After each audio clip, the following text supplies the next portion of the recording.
People in Brevard are still debating the killings by police in Ferguson, Missouri and New York.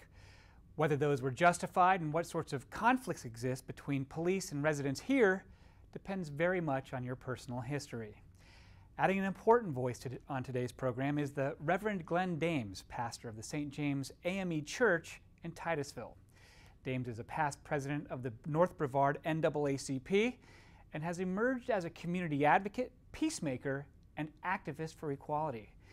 Following Ferguson, Dames helped organize a prayer vigil here and joined Brevard law enforcement in a conversation about policing and building trust.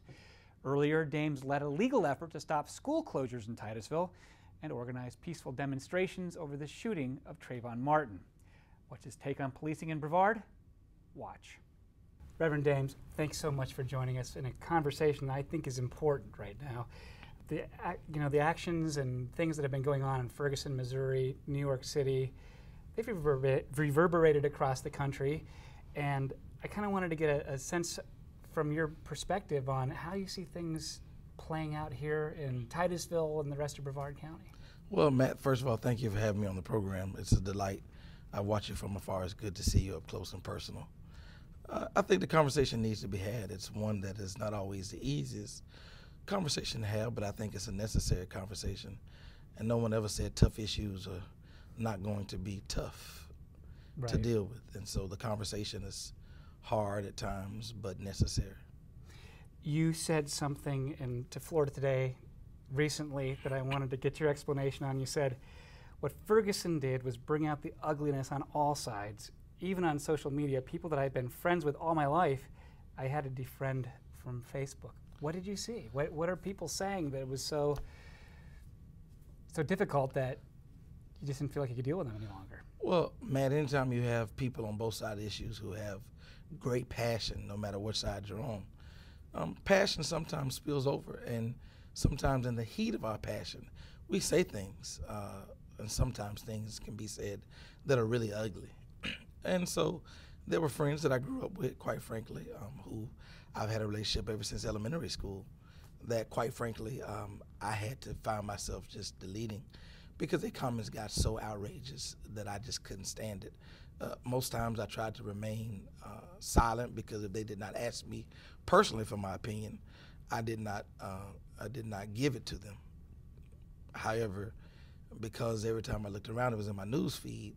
Right. I seen it quite often, and so I finally just had to say, I think it's time that I just finally delete you from my Facebook. Stereotyping of black people who are demonstrating or vice versa. Oh yeah, I mean you have demonstrators who will call lumping people all together in one category. You know, calling all black people looters, losers, basically saying that people did not have their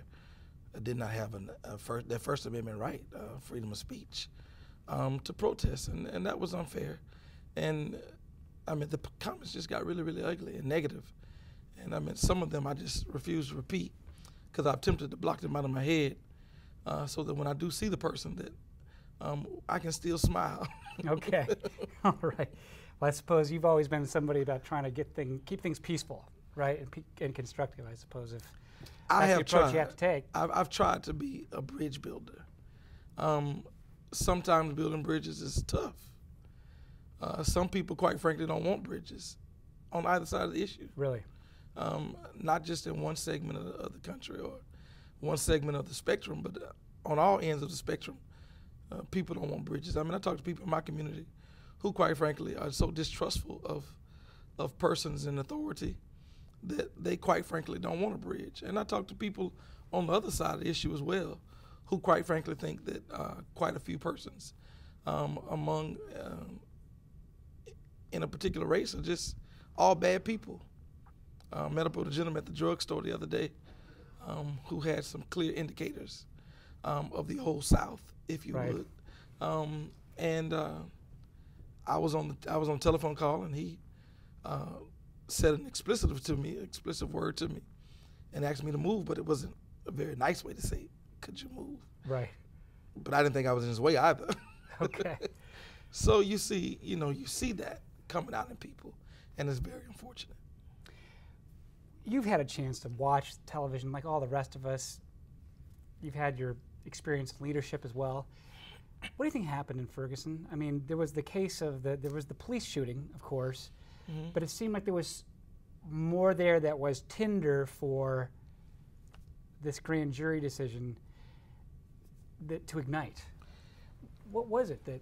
A lack of relationship, quite frankly. I think I sum it up as such. If you change your oil, you won't have to replace your motor. Okay. And I think that in a lot of cases with Ferguson, they didn't do what we enjoy in Brevard County, which is an excellent relationship with law enforcement. Sheriff Ivey, and in my neck of the woods, Chief Lau, have been excellent examples of law enforcement leaders. They've reached out on issues. They've asked advice. They've not waited until problems. They provided officers to support the community in positive ways. They built relationship, and they prided themselves on creating a community atmosphere of relationships. And I think that's what Ferguson missed the point on, quite frankly. It seemed like there was even more than just the interpersonal relationships between police and people. There were systemic things. Like, it came out that there were more arrest warrants issued in Ferguson than there were actual people in Ferguson, Missouri, which created this almost like a perennial class of people who were all criminal suspects in some way or another and never had the kind of job opportunities or other kinds of quality of life and freedom that they may have done something initially, but then if they couldn't pay a fine, it cascaded, led to other kinds of issues. Do we have that here? You know, I don't think we have it on the large scale that Ferguson does at all. And I don't think that's being naive. Does it exist everywhere? It exists everywhere. It hasn't been quite the equal field that some people want to purport that we've had. Have we come a long way, as the president said a few weeks ago on Ferguson, that you can't be naive and say we've not come a long way, because we have come a mighty long way. In the words of my grandmother, house of never. Okay.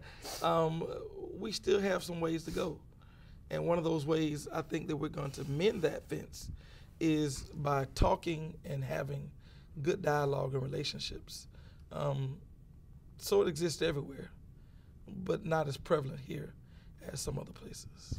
You've had a couple of events recently. There was a day of prayer, December 6th, that was just as things were really beginning to erupt and people were wondering what was going to happen here. Why do that activity and describe that?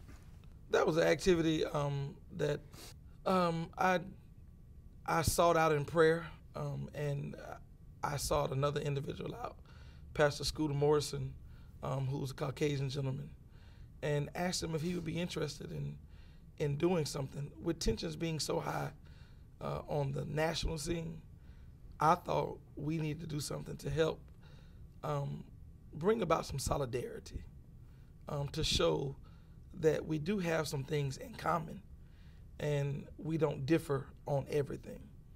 And so with the fire getting ready to brew, I seen it was probably necessary to create an atmosphere of peace and calm, and more especially to bring people together, because I thought that's what the national conversation needs, is an opportunity for people to come together, to acknowledge wounds on both sides, and to say we realize there's issues there. Right. We're willing to boldly address them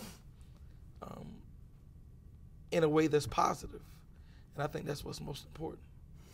The North Brevard NAACP reached out to me recently after a column that I wrote and a television program that I did with Bill Mick, the conservative radio host and former police officer himself. We were talking about when police should use force, how they use force, and what kinds of judgments go into that. What do you make of this situation here? You said that agencies such as the Sheriff's Office and Titusville Police have good relationships, but surely there must have been something that I said or Bill Mick said that didn't quite match what the impression is among people in people of color in my community especially. I think, of course, there's a general distrust in some cases of law enforcement, period. It's informed by social media, by the media, and quite frankly, by personal experiences. And with that in mind, the email that you got, I'm sure, came out of a time came from Bill in particular, Bill Gary, the president of the North Brevard NAACP, who's an exemplary civil rights leader in his own right. Bill grew up in Mississippi. And so I'm sure Bill has some deep scars, some experiences that even I have not had in my lifetime. Mm-hmm. Bill comes from a different era. And so that era growing up in Mississippi, I'm sure had left some serious scars. And so I'm sure the interview probably touched on some nerves. Knowing Bill the way I do, he's very passionate about what he believes. Right. And so he has no problem sharing those passions with anyone, especially if he thinks that they're somewhat misguided. Right. Well, let me get your reaction to this. Bill Mick, in that show, when I asked him about our police prejudice, he said this. You know, cops are prejudiced. Cops are prejudiced against the criminal. I don't care what color the cop is. I don't care what color the criminal is. If you're a criminal, we hate you. We want you to go to jail, and we want you to leave our communities alone. What do you make of that? That's Bill Mick's personal opinion. Okay. And I understand he's a law enforcement agent. Hey, I have law enforcement in my family. They don't have the same view that Bill Mick has. However, law enforcement has a difficult job. And sometimes that job, quite frankly, involves deadly force. My concern these days is how quick they are to use deadly force. I grew up in an officer-friendly era. Okay. And so I'm under the impression that sometimes things can be done differently. And when you see a national conversation and what has evolved into a national narrative where you have a young man by the name of Tamar, 12 years old, in Cleveland, Ohio. Right. Police pull up to him. He has an airsoft rifle. And as a result, 2 seconds, he's gone. And there were no commands given. You see in Beavers Creek, Ohio, you have police officers going to a Walmart who they meet or receive a call about a young man who has a weapon, another case of airsoft rifle, not pointing at anybody. When the police come up to him, the video clearly shows that the young man is on the phone. They immediately shoot him. And so I think it is wrong to lump every police officer in the same category and say that if you're a police officer, of course, who likes criminal activity? No one. Right. No one that I know of likes to see criminal activity. People that I know in my community disdain it as does anybody else. Of course, being the preacher, hate is a strong word, one that I choose not to use. But that's his personal opinion. But I think it's quite far out there to say we hate. Of course, we dislike it and vehemently dislike it. But if that's his choice of words, God bless him. I think that I think officers can use a tad bit of training sometime. One thing that I heard in the recent forum that we had with the sheriff was that Brevard County officers go through training every year on community relations and sensitivity. I think those type of ongoing classes are absolutely necessary. One of the other problems I think you see is that you see persons who are not from a community go into a community where they don't know very many people, and most of the things they've heard about the community has probably not been positive. Right. So that puts them on edge. They still have a job to do, and so most of their interactions sometimes have been less than positive, and as a result, you have bad interactions between the two. So you think maybe they're quick to escalate force because they assume the worst and they're on the defensive going into some neighborhoods? Please, Sue? I think sometimes everybody has quick tempers because of the distrust in some communities. Some people in my community quickly get a temper because police have asked questions. And as a result, police sometimes respond with that same temper. Right.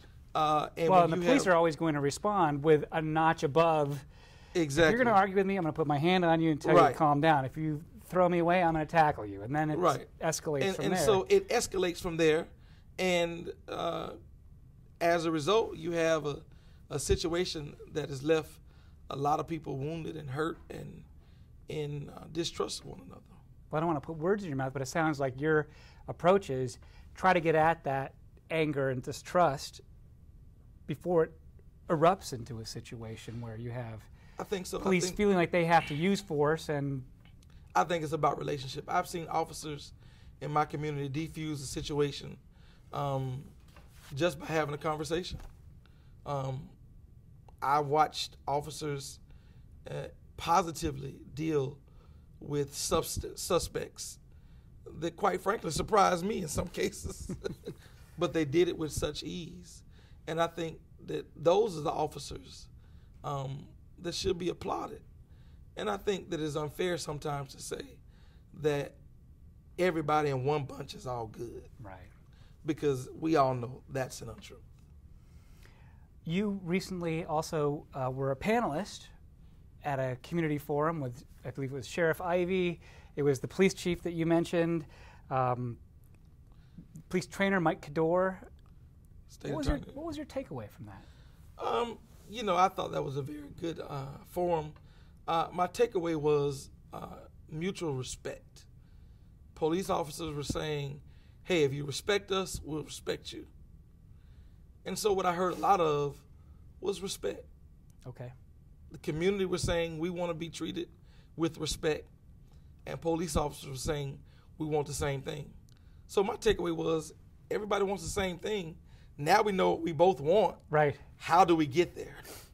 How do we both get respect on both our ends so that everybody feels a tad bit more comfortable with the other? Police who are concerned about neighbors who are concerned about street crime want to be able to call the police and have that crime dealt with, but they don't want to be treated like criminal suspects every day by the same police who may be patrolling their neighborhoods. You're exactly right. That's exactly right. Tell me a little bit about the St. James Church. What's your mission, and why are you speaking to me today? Well, I'm speaking to you because I was asked by the president of Brevard, NAACP, to fill in his stead. But secondly, the St. James mission, upon arriving at St. James, I asked the church a question, and that was, if this church was no longer on this corner, would anyone care? And if the answer is no, then we have work to do. Because it's my belief that the church should be a part of the community and not apart from the community. We can't exist as a bubble to say that we're here, we're in this community, but yet we don't see the problems that exist in our community. That's unfair. And so we worked hard in the almost 9 years that I've served as a senior pastor. We worked hard to try to engage the community, engage community leaders as well as our civic leaders, business leaders, political leaders, engage them in a conversation about how we can all make community better. So that's our mission, community.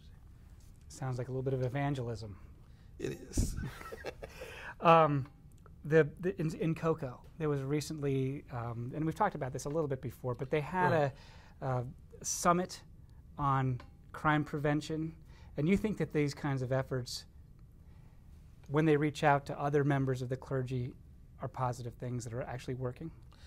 They are. I was actually at that particular meeting in Cocoa, the one that was held at Walter Butler Community Center. And I thought it was a huge success. It was put on, at least the one I attended, was put on. The state attorney was there, Ms. Phil Archer, Sheriff Wayne Ivey, and a few others were there. And I thought it was absolutely necessary because these are children who, some of them said that they're part of the Police Athletic League. And the Police Athletic League van picks them up. It's a van that has police lights on it, but it's clearly a PAL van that has PAL inside. Kids from that community did not wish to be picked up in that van. Oh, because they thought it was a paddy wagon Well, or because something. it was, for them, it had a negative connotation. In their community, it had a negative connotation. I see. And as a result, they would either say, I'll walk, or I'll have someone drop me off.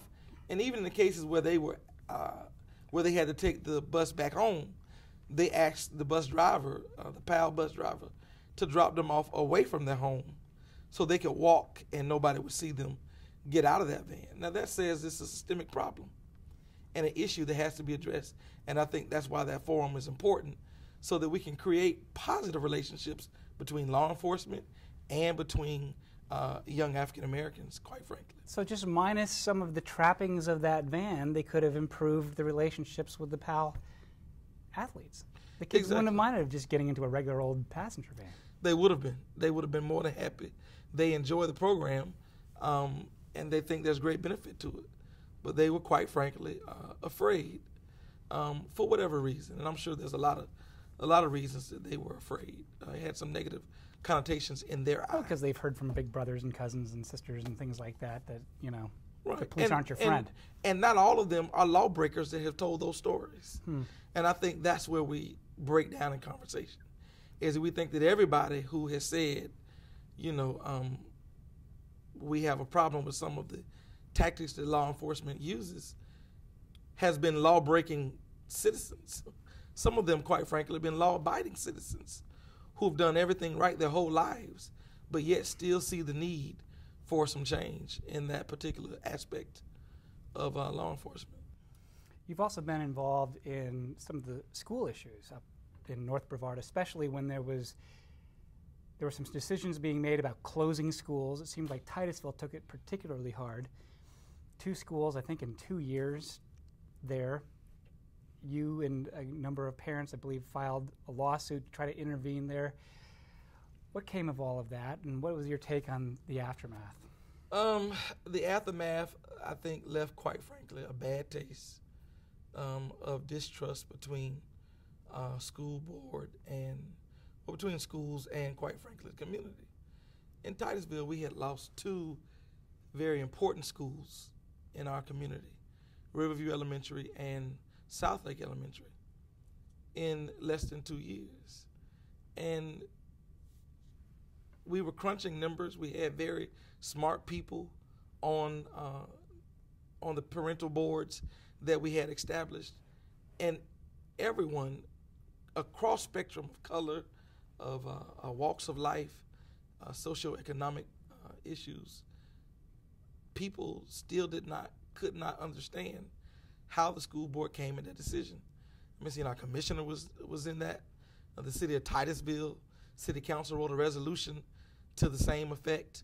So you had municipalities saying, hey, this is wrong. File suit, the county filed suit. The city of Titusville joined that suit. And as a result, we were unsuccessful in keeping those schools open. But I think we were successful because we were able to put some key people in place to make sure that our interests are heard. And we're excited about that. Good. So I trust you're pleased with the outcome of the school board elections and politics of late? I am excited about the school board elections. Okay. Excited about, quite frankly, our new school board person in our district, Misty Belford. Mm-hmm. She was key and instrumental in helping to keep those schools open, trying to keep those schools open. She's been an advocate for parents and students for some time, and she'll fight vigorously for North Brevard, which is what we all want to fight her. You are a past president of the North Brevard NAACP. What are some of the prongs or the points in its agenda? What are some of the common things that it continues to try to achieve in Brevard? I think in Brevard County, we're working, the NAACP is working on trying to get specific legislation addressed, trying to make sure people understand the issues for all people, and to make sure, quite frankly, that those who live in impoverished communities and those who face challenges because of color, their voices are heard. They have gone on a tour called Black Life Matters. And some people say, well, all life matters. I think everybody knows that. When 9/11 came and those terrorists came, we didn't say, well, we want everybody in the world to be safe. We said, we're fighting for America because America matters to us. And I think that everybody has to understand that at the end of the day, those who are closest to the situation are going to advocate for the situation. And so when they say Black Life Matters, quite frankly, we feel like it does. And we're going on a tour, if you would, or we're telling everybody who will listen that we believe Black Life Matters, and we want everybody to understand that Black Life matters to us. To say differently is your personal opinion, but it doesn't stop us from expressing our opinion. Do you think that Black lives got a fair shake from the legislature on the Stand Your Ground rule? I know that was something that was of great concern back during the Trayvon Martin case, and ultimately I don't know that they changed much. It was, after the Trayvon Martin case, Mark O'Meara and I had several conversations. We went to lunch a few times, and we've talked on the phone quite a few times. So we kind of developed, we're in the incubator of developing a relationship with one another, believe it or not. That is an interesting pairing. Could not picture that. It is, but I got a chance to get to know him. Good. Found out that he's a good gentleman who has some good views. And he and I have discussed the Stand Your Ground, which, quite frankly, George Zimmerman never used, although it's predicted that he might use it, even though he didn't. Of course, we're disappointed. Would like to see a little bit more teeth. I think the fact that people don't have to retreat means people don't have to think. They don't have to consider their actions. They can shoot and ask questions later and forget about the fallout. And that's my fear. Reverend Glenn Dames, I want to thank you for joining us here today. That's a great point to leave it, and I hope to have more conversations with you in the future. Thank you for having me, and thank you for all you do, Matt. God bless you. Well, that's our show for this week. My thanks to the Reverend Glenn Dames for joining us in the Florida Today studio. Got an opinion on what you just saw? Let me know in an email to mreed@floridatoday.com. We'll see you next Wednesday on WEFS and floridatoday.com.